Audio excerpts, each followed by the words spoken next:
अस्सलाम वालेकुम दोस्तों। लास्ट टाइम हमने थोड़ी सी बात की थी ग्रेविटी के, न्यूटन की जो ग्रेविटी के लॉ है उसकी हिस्ट्री की। तो इसको आपको थोड़ा सा समरी बताता चलूँ। टाइको था एक बंदा, उसने ऑब्ज़र्व किया प्लैनेट्स को आसमान में रात के वक्त कि वो किस तरह से घूम रहे हैं। और टाइको का जो डेटा है वो केपलर के हाथ आया। और केपलर ने फिर ये डिस्कवर किया जो जिसको laws Kepler's laws of planetary motion कहते हैं। और वो ये कि एक तो प्लानट जो है, प्लैनेट्स जो एलिप्स में जाते हैं और सन एक फोकस है एलिप्स का। दूसरा ये कि जो planet equal areas and equal time SVEEP out करते हैं, यानी अगर प्लैनेट यहाँ पे है 10 दिनों के बाद यहाँ है और यहाँ पे है 10 दिनों के बाद यहाँ है, तो ये वाला जो एरिया है A1 और A2 ये इक्वल है। और तीसरा ये कि जो square of the planets orbital period है वो प्रोपोर्शनल है प्लैनेट के क्यूब का। यानी कि जो इसका डिस्टेंस है उसका, अगर आप 3/4 पावर लें, 3/2 सॉरी 3/2 पावर लें, तो वो प्रोपोर्शन है इसके टाइम का। तो इसको कहते हैं Kepler's law of planetary motion. तो अब क्वेश्चन ये था कि व्हाट मतलब क्या चीज़, कौन सी ऐसी चीज़ है जो प्लैनेट्स को सन के इर्द गिर्द घुमाने पे मजबूर कर रही है। तो ये आपको बताता चलूँ, उसी ज़माने में गैलीलियो अपनी इन्वेस्टिगेशंस, अपने एक्सपेरिमेंट्स कर रहा था, उसकी अपनी लैब थी। तो उसमें वो उसके एक्सपेरिमेंट्स ने ये शो किया कि चीज़ें जो हैं वो जनरली, उसने ये ऑब्ज़र्व किया कि चीज़ें जनरली स्ट्रेट ही जाती हैं, स्ट्रेट लाइन में जाती हैं, घूमती मतलब सर्कल में नहीं जाती या इलिप्स वगैरह में नहीं जाती, सीधी जाती हैं। तो आप इसका तजर्बा ख़ुद भी कर सकते हैं। अगर आप फुटबॉल को कहीं मारें ठुड्डा, तो वो सीधा ही जाने की कोशिश करता है। हाँ, वो इवेंचुअली स्लो डाउन हो जाता है, लेकिन वो जनरली स्ट्रेट लाइन में जाता है, अनलेस को कोई और उसको ठुड्डा मारे वो दूसरी तरफ जाए। तो गैलीलियो अपने मतलब बॉल्स को कोई रोल डाउन कर रहा था हिल से, और कभी कुछ पेंडुलम वगैरह घुमा के देख रहा था। तो उसने बेसिकली यही फिगर आउट किया कि कोई भी चीज़ जो है वो स्ट्रेट जाने की कोशिश करती है। और उसको अगर आपने किसी उसका डायरेक्शन मोड़ना हो या उसकी स्पीड चेंज करनी हो, तो आपको एक फ़ोर्स यानी कुव्वत लगानी पड़ती है। तो अब ये क्वेश्चन था कि प्लैनेट्स तो स्ट्रेट नहीं जा रहे, प्लैनेट्स तो गोल घूम रहे हैं। तो फिर उस पे कौन सी कुव्वत या कौन सी फोर्स एक्ट कर रही है? ये एक बहुत बड़ा खुला सवाल था। दूसरी एक, आपने ये भी एक्सपीरियंस खुद भी किया होगा कि अगर आप कोई चीज़ घुमाएं, लेट से आपने रस्सी पे कोई चीज़ पत्थर बांधा हुआ और उसको घुमा रहे हैं आप, तो आपको रस्सी में एक टेंशन फील होगी और आपको लगेगा कि आपको खींचनी पड़ रही है और आपको थोड़ा सा ज़ोर लगाना पड़ता है। और अगर कोई बड़ी चीज़ होगी रस्सी के इर्द गिर्द, बड़ा पत्थर होगा, तो आपको ज़्यादा ज़ोर लगाना पड़ेगा। तो इससे ये ज़ाहिर होता है कि जितनी आप फोर्स लगा रहे हैं, और अगर आपको बहुत बड़ा पत्थर लगा लेंगे तो हो सकता है रस्सी टूट जाए, क्योंकि आपको बहुत ज़्यादा फोर्स लगानी पड़ेगी। तो इन सारी चीज़ों को देखते हुए तो न्यूटन ने कहा कि यार मैंने डेटा फिट करना है किसी इक्वेशन में। तो मैं ये इक्वेशन, उसने एक तरह से गैस ही की कि न्यूटन की जो ग्रेविटी है उसकी इक्वेशन आपको दिखाता हूँ। ये उसने ये इक्वेशन गैस की कि फोर्स जो है ग्रेविटी की है वो इक्वल है, जी एक कांस्टेंट है, m1 × m2/r²। यानी दो दो जो जिस्म हैं उनकी, उनमें जितना मास है, उन दोनों का जो मास है उसको मल्टीप्लाई करें और डिवाइड कर दें r² से, उतनी आपको फोर्स मिलेगी।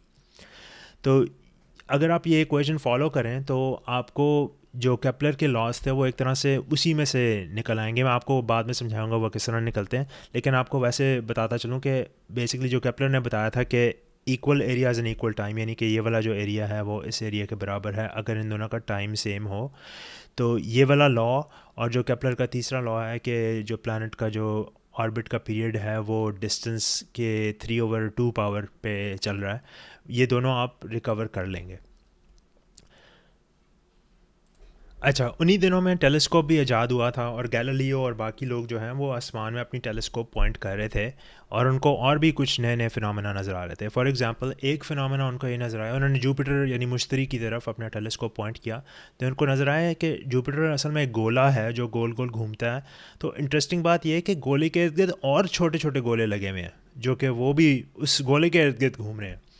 तो ये भी उनको बड़ी अजीब सी बात लगी कि यार ये तो इस ऐसे ही लग रहा है कि जिस तरह एक मिनी सोलर सिस्टम उधर भी लगा हुआ है, यानी सारे प्लैनेट जो हैं वो सन के इर्द गिर्द तो घूम रहे हैं, लेकिन उन प्लैनेट के भी इर्द गिर्द चीज़ें घूम रही हैं। और हमें ये भी पता था कि मून जो है वो अर्थ के इर्द गिर्द घूम रहा है। तो ऐसा लग रहा था उन लोगों के सारी चीज़ें एक दूसरे की तरफ खींच रही हैं। तो इसी को देखकर न्यूटन ने अपना लॉ ऑफ ग्रेविटेशन ये उसने डिस्कवर किया या उसने कहा कि हो सकता है ये ठीक हो कि जो भी कायनात में जितने भी मास है या जितनी भी बॉडीज़ हैं वो एक दूसरे को अट्रैक्ट कर रही हैं, और उनका जो फोर्स, जिस फोर्स से वो अट्रैक्ट करती हैं वो बेसिकली जी एक ग्रेविटेशनल कांस्टेंट है टाइम्स m1 m2/r², यानी कि जितना आप एक बॉडी से दूसरा डबल कर लें डिस्टेंस तो फोर्स जो है वो 1/4 हो जाएगी, और जितना अगर बॉडी को बड़ा कर लें यानी उसमें डबल मास लगाना है तो उसकी फोर्स भी डबल हो जाएगी। तो ये न्यूटन ने जनरलाइज़ किया। तो इसका एक लोग उसको खंगाल रहे थे उसकी थ्योरी को और हाइपोथेसिस को, और टेस्ट करने की कोशिश कर रहे थे। तो ये आपको एक टेस्ट बताता हूँ इसकी थ्योरी का। लोगों को अर्थ के सेंटर से लोगों को अर्थ के कर्वेचर का पता था, लोगों को पता था कि दुनिया गोल है उस टाइम भी। तो लोगों को पता था कि हम लोग अर्थ के सेंटर से तकरीबन अगर अर्थ तकरीबन आपको स्फेयर के तौर पे असूम कर लें तो हम इस सरफेस ऑफ द अर्थ पे हैं, और सरफेस ऑफ द अर्थ जो है वो तकरीबन 4000 माइल्स अर्थ के सेंटर से है। और मून का भी लोगों को डिस्टेंस पता था, मून जो है तकरीबन 240,000 माइल्स है अर्थ के सेंटर से, यानी कि हम लोग जो हैं वो 4000 माइल्स हैं और मून जो है वो 240,000 माइल्स है। 240,000 को 4000 से डिवाइड करें, 240,000 डिवाइड बाई 4000 तो आपको लगेगा आपको नज़र आएगा 60। तो बेसिकली हम अगर न्यूटन का लॉ ठीक है तो ज़मीन के सतह पे जितनी फोर्स है ग्रेविटी की उससे मून का डिस्टेंस जो है 60 टाइम्स ज़्यादा है। तो 60 टाइम्स 60 यानी 3600, ये आपको 60 टाइम्स 60 कैलकुलेशन भी करके दिखा दूँ, 3600 टाइम्स वहाँ पे ग्रेविटी कमज़ोर होनी चाहिए। और उसका ये टेस्ट था कि लोगों ने कैलकुलेट किया मून के ऑर्बिट का, और उन्होंने देखा कि मून जो है तकरीबन अगर स्ट्रेट लाइन में चलता तो उसकी निस्बत जो मून इलिप्स में चलता है मून भी, तो मून स्ट्रेट लाइन की जगह इलिप्स में जब जाता है तो वो 1 सेकंड में 1/20th ऑफ एन इंच गिरता है अर्थ की तरफ। और अगर आप 1/20th को क्योंकि हम मून से 60 टाइम्स क्लोजर हैं अर्थ से, तो हमारे पास जो ग्रेविटी है वो 60 टाइम्स 60 यानी क्योंकि r² से होता है न्यूटन की ग्रेविटी में, इधर r² लगा हुआ तो 60 को दोबारा से मल्टीप्लाई करना पड़ेगा अपने आप के साथ। तो मून जो है 1/20th ऑफ एन इंच गिर रहा है और हम उससे 60 टाइम्स ज़्यादा करीब है अर्थ से। तो basically 1/20th of an inch times 60 times 60, और उसको अगर फीट में कन्वर्ट करें तो 15 फीट आता है।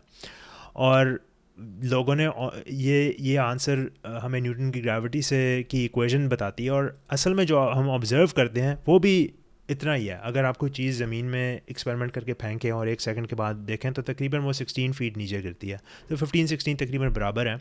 तो इससे ये ज़ाहिर हुआ कि Newton was on the right track, और न्यूटन की जो इक्वेशन है वो ठीक है। हम लोगों ने खाली इक्वेशन मान नहीं ली, हम लोगों ने एक्सपेरिमेंट किया और हम लोगों ने कंफर्म किया कि ये इक्वेशन असल में ठीक है। इसके अलावा 2-3 और भी इस तरह की चीज़ें हैं जो कि क्लियर हो गई उस इक्वेशन के आने के बाद, या मतलब न्यूटन की जो ग्रेविटी की एक्सप्लेनेशन है उसके बाद ये भी समझ आना शुरू हो गया कि अर्थ गोल क्यों है। पहले लोगों को ये भी नहीं पता था कि उसकी रीज़न क्या है गोल होने की। उसकी रीज़न ये है कि हर चीज़ एक दूसरे से अट्रैक्ट करती है, तो जब जो एक स्टेबल चीज़ है वो राउंड ही होगी। अगर वो लेट्स से चपटी है, उसके एक कोना एक हिस्सा बहुत लंबा है, दूसरा हिस्सा छोटा है, तो वो ग्रेविटी जो है वो हर चीज़ को क्योंकि इक्वल खींचेगी तो वो उसको ना एक तरह से गोल सरफेस में ले आएगी। और ये भी समझ आ गया कि वो अर्थ एग्जैक्टली क्यों नहीं गोल, बिल्कुल राउंड नहीं है, थोड़ा सा ओवल शेप में है क्योंकि इक्वेटर से थोड़ी सी बल्ज आउट हुई है। क्योंकि अर्थ जब लिक्विड फॉर्म में थी तो जब वो घूम रही थी तो उसका जो लिक्विड है थोड़ा सा वो क्योंकि जब आप कोई चीज़ घुमाते हैं वो थोड़ी सी फैल सी जाती है सेंटर से, सेंट्रीफ्यूगल फोर्स की वजह से। तो वो भी समझ आ गया।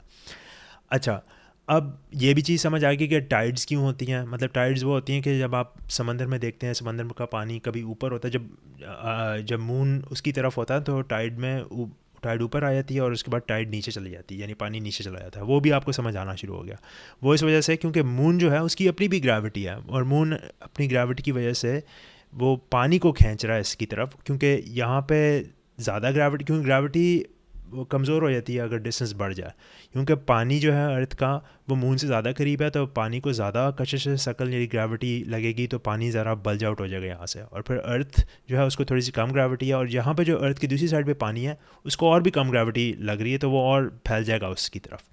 तो इससे ये फिनोमेना जो लोग ऑब्जर्व कर रहे थे कि भाई जहाँ पे जब मून इस साइड पे होता है तो हाई टाइड हो जाती है, और जब मून के अवे भी हाई टाइड होती है, और दोनों तरफ बाकी जगह लो टाइड होती है। टाइड वो होती है कि जो ओशन का जो पानी है वो ऊपर थोड़ा सा उसकी सतह बढ़ जाती है। वो भी समझ आ गया कि वो मून की पुल की वजह से, मून की ग्रेविटी की पुल की वजह से। अच्छा, अब यके बाद दीगरे आपको टेस्ट बार बार मिल रहे हैं कि जो कंफर्म कर रहे हैं कि ग्रेविटी ठीक है। तो फिर क्या हुआ, फिर ये हुआ कि जो जुपिटर के मून हैं उनको लोगों ने केयरफुली ऑब्जर्व किया। आप लोगों को ये बताया था मैंने जुपिटर का मून क्या था। जुपिटर के मून इस तरह के थे। जुपिटर के मून को उन्होंने केयरफुली ऑब्जर्व किया, तो कभी कभार ये लगता था कि मून थोड़ा सा, और कैलकुलेट किया कि कितना उनका ऑर्बिट होना चाहिए, साइज़ वगैरह, साइज़ और टाइम। तो पता लगा कि थोड़ा सा टाइमिंग में फ़र्क है, 8 मिनट का फ़र्क है। जहाँ पे मून प्रिडिक्टेड था वहाँ पे एग्जैक्टली नहीं है, थोड़ा सा 8 मिनट पहले है, या कभी 8 मिनट बाद में चला जाता है। तो लोग ये भी कह सकते थे हो सकता है ग्रेविटी की थ्योरी गलत है कि मून का पीरियड नहीं आ रहा सही तरह, सॉरी जुपिटर के मून का पीरियड सही नहीं आ रहा। लेकिन बेसिकली जो साइंटिस्ट था उसका नाम था ओल रोमर। उसने 1676 में ये हाइपोथेसाइज़ किया कि ग्रेविटी नहीं ठीक गलत हो सकती, क्योंकि इतनी ज़्यादा चीज़ों पे हम लोगों ने अप्लाई किया और वो बिल्कुल सही फिट आ रही है। ये हो सकता है कि जो मून की जो लाइट है उसको अर्थ में आने में थोड़ा सा टाइम लगता है, 8 मिनट लगते हैं, तो इस वजह से हमें ऐसे लग रहा है कि वो आउट ऑफ सिंक है। लेकिन असल में वो अगर आप इंस्टेंटेनियसली उसको देख सकते हो उस लाइट को, क्योंकि हम टेलीस्कोप से ही देख रहे हैं ना मून, हम ये तो नहीं उधर जाके तो नहीं कोई मुशाहिदा कर रहे ना। तो फिर उसकी वजह से लोगों ने उस साइंटिस्ट ने ये असूम किया कि लाइट की जो स्पीड है वो फाइनाइट है। तो ये कहानी बताने का ये मकसद है कि जब अगर कोई लॉ ठीक होता है ना, तो उसे आप दूसरी लॉ भी फिगर आउट कर सकते हैं। यानी पहले न्यूटन का लॉ हम लोगों ने असूम किया कि GMM और आर स्क्वायर्ड है, तो उसकी वजह से हमें ये भी पता लग गया कि लाइट की भी स्पीड फाइनाइट है। अच्छा, फिर एक और भी इंटरेस्टिंग फिनोमेना हुआ। जुपिटर और सैटर्न तो प्लैनेट्स एक दूसरे के ऊपर भी खींच रहे हैं, ग्रेविटी कर रहे हैं। तो हम लोगों ने क्योंकि ये असूम किया कि हर प्लैनेट एक दूसरे पे भी खींचता है और सन भी उसको खींचता है, तो उसकी वजह से हम लोगों ने बड़े प्रिसाइसली ऑर्बिट्स वगैरह कैलकुलेट करना शुरू कर दिए साइंसदानों ने। तो पता लगा कि जो जुपिटर और सैटर्न है वो तो कैलकुलेशन के मुताबिक हैं, लेकिन जो यूरेनस है जो एक आउटर प्लैनेट है उसका जो ऑर्बिट है ना वो थोड़ा सा फ़नी था। उसमें कुछ मैथ्स में कोई एरर आ रहा था, और जो मैथ्स प्रिडिक्ट करी थी ना न्यूटन की, उससे थोड़ा सा वो हटके था। तो उधर भी एक हम ये कह सकते थे यार ग्रेविटी उधर तो अप्लाई नहीं, बाकी जगह अप्लाई कर रही है लेकिन उधर नहीं कर रही। लेकिन हम लोगों ने ये नहीं कहा, हम लोगों ने कहा कि हो सकता है हमारी ऑब्जर्वेशन में गलत हो, ग्रेविटी हमें ठीक ही लग रही है, क्योंकि बाकी हर जगह वो चल रही थी। तो फिर दो दो साइंटिस्ट हैं, एडम्स और लावेरियर ने, उन दोनों ने इंडिपेंडेंटली ये प्रपोज किया कि यूरेनस का जो ऑर्बिट है वो टेढ़ा इसलिए है, या प्रिडिक्शन के मुताबिक इसलिए है क्योंकि एक और प्लैनेट है जो हम लोगों ने डिस्कवर नहीं किया।